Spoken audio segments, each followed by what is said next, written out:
Share बाजार live में एक बार फिर आपका स्वागत है। इस वक्त हमारे साथ जुड़ रहे हैं मोतीलाल ओसवाल सिक्योरिटीज़ के chairman, group chairman Shri Motilal Oswal. Oswal ji, जिस तरह से आपने अपने रिपोर्टेड पैट में एक बढ़त दिखाई है, जो आपके आंकड़े हैं 28% की बढ़त नज़र आ रही है, और साथ ही अगर ये जो पिछली तिमाही के मुकाबले देखा जाए और अगर उसे साल दर साल देखा जाए तो 12% की ग्रोथ है, तो क्या ये इस बात का संकेत है कि अब कर्व जो है वो वापस पलट रहा है और ओवरऑल फाइनेंशियल सर्विसेज में, ब्रोकिंग इंडस्ट्री में स्थितियां संभल रही हैं? देखिए, market conditions definitely last 2 quarter से बेटर है। बहुत ज़्यादा एक्टिविटीज़ नहीं बढ़ी है। अगर आप कैश मार्केट वॉल्यूम में देखेंगे तो कुछ खास एक्टिविटी नहीं बढ़ी है, लेकिन जिस हिसाब से मार्केट्स में जो एक मोमेंटम बन रहा है, उससे मुझे लगता है कि डेफिनेटली आने वाले कुछ अगले क्वार्टर्स में एक्टिविटी और बढ़ सकती है। Pre budget converting rally already चालू हो चुकी है। आरबीआई के ऊपर काफ़ी नज़र है कि भाई इंटरेस्ट रेट का क्या होगा, एंड आप गवर्नमेंट की जो पॉलिसी डिसीजन मेकिंग है उसका भी एक पॉजिटिव इम्पैक्ट आया, लेकिन रियल इम्पैक्ट ग्राउंड पे थोड़ा टाइम लगेगा। सो ओवरऑल कॉर्पोरेट एक्टिविटीज़ भी मुझे लगता है कि काफ़ी यहाँ से इम्प्रूव होगी, और फाइनेंशियल मार्केट्स हालांकि बैरोमीटर है ये सब इकोनॉमिक एक्टिविटीज़ का। सो ओवरऑल थोड़ा सा हमको फ़ायदा हो रहा है जी। और मोटे तौर पे बाजार आज आपके नतीजों पे थोड़ा खुश ही नज़र आ रहा है, लेकिन आपके रिपोर्टेड पैट और एडजस्टेड पैट में थोड़ा फ़र्क है, क्वार्टर ऑन क्वार्टर भी, ईयर ऑन ईयर भी। तो ये एडजस्टमेंट कहाँ पर है और उसका असर कैसे आप देखेंगे, मिस्टर ओसवाल? आई थिंक संपर्क टूटा है, संपर्क टूट गया है। राजीव बात करेंगे उनसे, श्री ओसवाल से, उनसे बात करेंगे और ये चर्चा को आगे बढ़ाएंगे, लेकिन इस बीच थोड़ा सा हम ट्रेडिंग प्रोस्पेक्टिव से जोर दे लेते हैं और कुछ मिड कैप गेनर्स को देखते हैं। वो काउंटर जहां मिड कैप में इस वक्त काफ़ी अच्छी खासी मजबूती दिखाई दे रही है। हमने मिड कैप का एनालिसिस अब तक नहीं किया है। मिड कैप में आगे देखते हैं कहाँ तेजी है, ऑल्दो मिड कैप इंडेक्स आज काफ़ी फ्लैट है। और विंडो फार्मा भी खबर आई, प्रकाश की कॉल भी थी, 2% ही काउंटर ऊपर है। इंडिया सीमेंस लगभग 86-90 का स्तर, यहाँ पर रेणुका शुगर्स लगभग 1.5% ऊपर है। अदर काउंटर्स जहाँ पे तेजी है उसमें वेल्सपन कॉर्प और जीई शिपिंग। वेल्सपन कॉर्प को मैं इनफैक्ट इंक्लूड करना चाहूंगा अपनी चर्चा में। अनिल, इनफैक्ट जब हम इंट्राडे कॉल्स को देखते हैं तो कुछ शॉर्टिंग के कैंडिडेट्स डेफिनेटली विजिबल थे। I mean structures like Bata, Voltas, Welspun Corp. क्योंकि पहली बार स्क्रीन पे वेल्सपन कॉर्प आया है तो मैं आपसे पूछना चाहूंगा, अगर किसी भी वीकनेस के दौर में अगर कोई स्टॉक आइडेंटिफाई करके शॉर्ट करना हो तो क्या उस कैटेगरी में वेल्सपन ठीक ठाक एक स्ट्रक्चर है? Is that for me?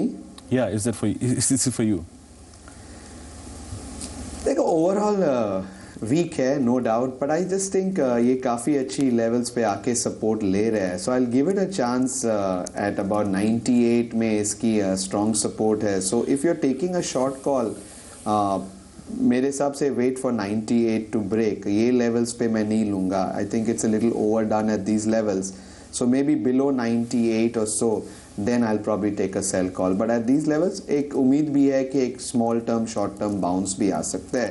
ये काफ़ी strong support पे आके बैठा है। And you know, you have to understand the stock has been so badly beaten down. ये एक 2008 के तेजी, 7-8 के तेजी में काफ़ी strong stock था, 500 के ऊपर गया था। So the stock is already beaten down. ये levels पे I think आपकी risk reward नहीं बैठता है जी। और इस बीच मोतीलाल ओसवाल एक बार फिर जुड़े हैं हमारे साथ। दोबारा स्वागत है कार्यक्रम में आपका। आपसे ये समझना चाहेंगे कि इस वक्त बाज़ार में आगे के लिए संभावनाएं इस पूरे साल की आपको कैसी लग रही हैं? क्योंकि अगर आप 7000 के आंकड़े को देखें निफ्टी के लिए, यहाँ से सिर्फ लगभग 16-17% ऊपर है, लेकिन इसके बावजूद ये भरोसा कर पाना कि 7000 का आंकड़ा सामने आ जाएगा, ये इस वक्त लोगों को मनोवैज्ञानिक रूप से भारी लग रहा है। तो ये पिछले साल में 26-28% की ग्रोथ लेने के बावजूद इस साल 16-18% भी मुश्किल क्यों लग रही है लोगों को?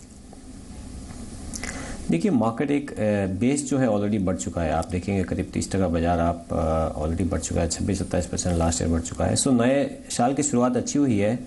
आई थिंक जो भी नेगेटिविटी थी, ग्लोबल मार्केट्स बोलिए या रुपी बोलिए या गवर्नमेंट का जो inactivity on converting decision making, वो सब मुझे लगता है कि काफ़ी एक नेगेटिव से पॉजिटिव हो चुके हैं। सो इसलिए बाजार में यूफोरिया बढ़ रहा है, लेकिन ग्राउंड लेवल पे एक्टिविटी बढ़ने में थोड़ा टाइम लगेगा। आप देखेंगे GDP numbers kind of I think अभी भी इतना ग्रोथ का मुझे नहीं लगता है कि एकदम इमीडिएट से ग्रोथ आ जाएगा। सो क्योंकि डिसीजन जो हुए हैं उसका kind of I think effect एक थोड़ा टाइम से आता है। सो आई थिंक देखिए 2-3 चीज़ें जो बहुत इंपॉर्टेंट है शॉर्ट टर्म में। एक तो आपका क्रेडिट पॉलिसी में इंटरेस्ट रेट, जहां हम सबको होप है और मार्केट ने ऑलरेडी काफ़ी हद तक डिस्काउंट कर चुके हैं, अगर वो रेट कट नहीं आता है तो मार्केट को डिसअपॉइंटमेंट हो सकता है। बजट के अंदर क्या होता है उसमें भी थोड़ा सा एक डेफिनेटली प्री बजट रैली होता है, लेकिन अगर रियल लेवल पे अगर कुछ डिसअपॉइंटमेंट होता है तो उससे भी मार्केट को करेक्शन हो सकता है।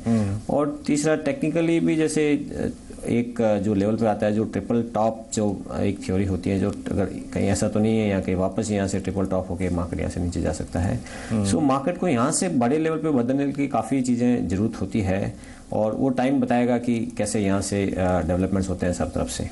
मिस्टर ओसवाल, अगर मैं एएमसी कारोबार को लेके पूछूं वहाँ पर क्या इस बार ग्रोथ रही और इस वक्त वाकई म्यूचुअल फंड इंडस्ट्री को लेकर आपकी राय क्या है? क्या आने वाले अगले 6 महीने में, 7 महीने में, 8 महीने में म्यूचुअल फंड्स की तरफ जो फ्लो है वो थोड़ा सा और बढ़ेगा? देखिए म्यूचुअल फंड्स में ये लास्ट ईयर पूरा एक नेगेटिव था इक्विटी में, बट ओवरऑल एसेट्स मेंटेन है। सो इक्विटी में यूफोरिया रहता है तो डेफिनेटली बहुत पैसा आएगा। एक बहुत बड़ा कंपोनेंट जो म्यूचुअल फंड्स में जो इंश्योरेंस से आ रहा था, उनके जो प्रोडक्ट्स जो एफएमपी वगैरह थे वो अभी मेरे ख्याल से 3 साल कंप्लीट हो रहे हैं। सो वो पैसा यहाँ से निकल रहा है, इंश्योरेंस कंपनी से निकल रहा है और इक्विटी से निकल रहा है। तो ओवरऑल मुझे लगता है कि मार्केट सेंटीमेंट थोड़ा सा बेटर है। सो धीरे धीरे हमने भी देखा है कि एसआईपी के थ्रू भी पैसा आ रहा है, थोड़ा लोगों को इक्विटी में भी अट्रैक्शन हो रहा है।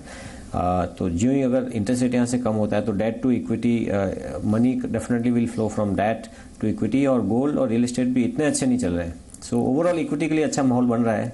Let's hope that we attract kind of I think money to the kind of I think mutual funds. तो मोतीलाल जी, अगर इस समय हम मार्केट के कर्व को देखें तो आप एक तेजी के शुरुआती दौर में हैं, अगर एक कई सालों के बुल साइकिल को हम ध्यान में रखें उसके शुरुआती दौर में हैं, या फिर आपको लगता है कि अब लगभग आधी बढ़त हासिल हो चुकी है, या फिर कहीं पीक आउट नज़दीक है? इन तीनों में से कौन सी स्थिति आपको ज़्यादा प्रोबेबल लगती है? आप मीडियम टू लॉन्ग टर्म देखेंगे तो डेफिनेटली मैं यहाँ से बुलिश हूँ। शॉर्ट टर्म में थोड़ा बाजार हैवी हो रहा है और यहाँ से डिसअपॉइंटमेंट कुछ होता है क्रेडिट पॉलिसी से, तो डेफिनेटली मार्केट करेक्ट हो सकता है।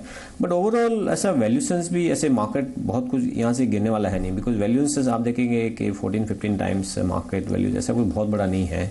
सो मुझे लगता है कि अर्निंग मोमेंटम यहाँ से आना चाहिए। अगर अगले 2 साल के हमने जो एस्टिमेट बनाए हैं उसके हिसाब से corporate earnings on Sensex company should be higher see go up by about 15%। So अगर 15% प्रॉफिट ग्रोथ होता है तो डेफिनेटली कहीं के तो इसका इम्पैक्ट मार्केट में दिखेगा।